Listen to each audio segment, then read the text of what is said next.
Hi, good morning. What are the things I've learned in Mass today? Number one, have a childlike faith in the Lord. So, ibig sabihin po nito na maging tulad tayo ng mga kabataan pa natin, ng mga bata tayo na kapag naniniwala tayo sa bagay, talagang totally naniniwala tayo. Ganun rin dapat tayo sa Diyos. Matutunan natin na talagang mag-trust sa Kanya, maniwala na may plano siya sa atin, and like mga bata, yung talagang inosente tayo na talagang wala tayong iniisip na yung iba, kundi talagang naniniwala tayo sa Diyos.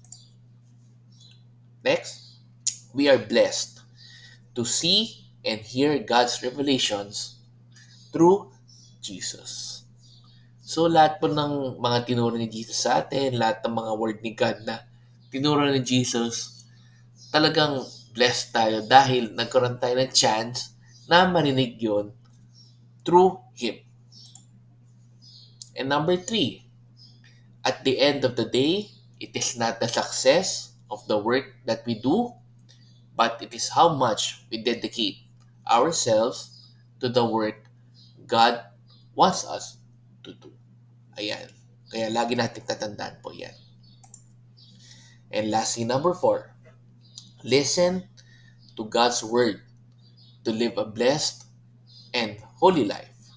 So, marami naman pong ways para makakinig tayo sa word ni God. Pwedeng nag-attend tayo ng mass, whether sa church or sa online, or nakikinig tayo sa mga ibang tao na nagpe-preach ng word ni God sa mga social media, or kapag nagbabasa tayo ng Bible, doon natin pwedeng pakinggan yung word ni God para matulungan tayo to live na a blessed and a holy life.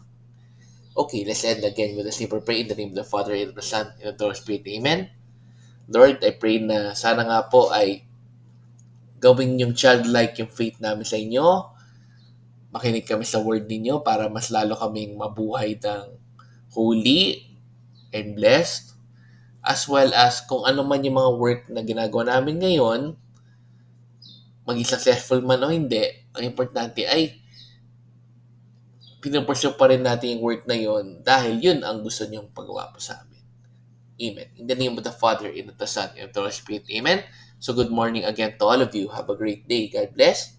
And let's end again with a simple Thanksgiving prayer. Daily thank you prayer.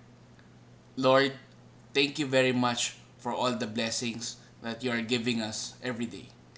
Thank you for our food, safety, security, guidance, and all your blessings. Please avoid us getting sick from all illnesses and forgive us for all our sins. Lord, I pray that all our hopes and dreams will come true in your own time. Again, Lord, thank you for all the blessings that you have given us. Amen.